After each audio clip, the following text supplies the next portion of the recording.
एक महाराष्ट्र में सागालसा सेठ ने, वो रोज जाते 10-20 किलोमीटर में कहीं भी एक संत मिलते उनको लिवा के आते, भोजन पवाते। 12 वर्ष व्यतीत हो गए। 12 वर्ष में हर कार्य सिद्ध हो जाता है। तो 12 वर्ष संत सेवा पूर्ण होने वाली थी। ऐसी वर्षा शुरू हुई, उस दिन कोई संत नहीं मिला तो भूखे रह गए। उनकी पत्नी और उनका पुत्र चिलैया तीनों भूखे रह गए। दूसरा दिन हुआ वही वर्षा, तीसरा दिन हुआ, चौथा दिन हुआ। पत्नी ने कहा हमारा नियम था बिना संत को पवाए हम पाएंगे नहीं, तो हमारे चाहे प्राण चले जाएं पर हम संत को पवा के ही पाएंगे। लेकिन मेरा बेटा अभी छोटी अवस्था का है, 13-14 वर्ष का है, 4 दिन भूखे हो गए, इसलिए आप जाओ और किसी संत को लाओ। अब ऐसी वर्षा में कहाँ संत मिलने वाले? स्वयं भगवान संत वेश धारण करके चौराहे पे बैठे मिले। अरे सागर साके तो बनो प्राण आ गए हो, दौड़ के गए, पर देखा उनके शरीर से कुष्ठ चू रहा है, मवाद चू रहा है। पर तिलक लगाए हुए संत वेश में साष्टांग दंडवत किया, कहा भगवान हमारा व्रत था, बिना संतों को भोजन पवाए हम पा नहीं सकते। 4 दिन हो गए, हमारे परिवार में किसी ने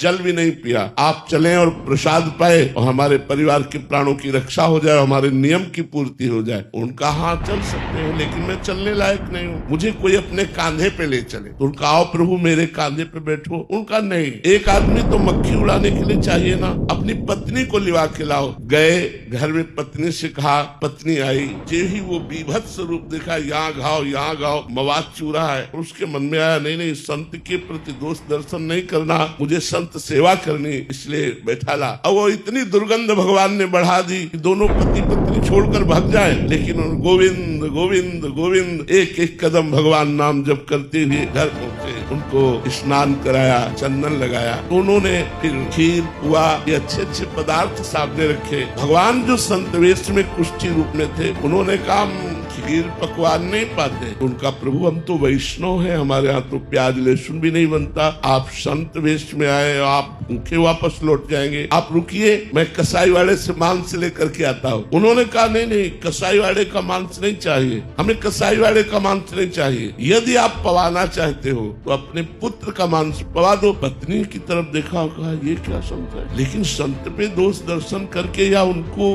भूखा वापस करके। तो उनका प्रभु यदि आपकी आज्ञा हो तो मैं अपने पुत्र की हत्या करूं और आपके लिए मांस बनाऊं। बोले मुझे इससे मतलब नहीं, मुझे पाना है, लेकिन यही घर में पाना है, बाहर से कुछ लाना नहीं। जे ही अपने पुत्र की हत्या करने के लिए उद्यत हुए, तभी भगवान प्रकट हो गए। उनका बस मैं यही देखना चाहता था कि संत के प्रति तुम्हारा कितना समर्पण है।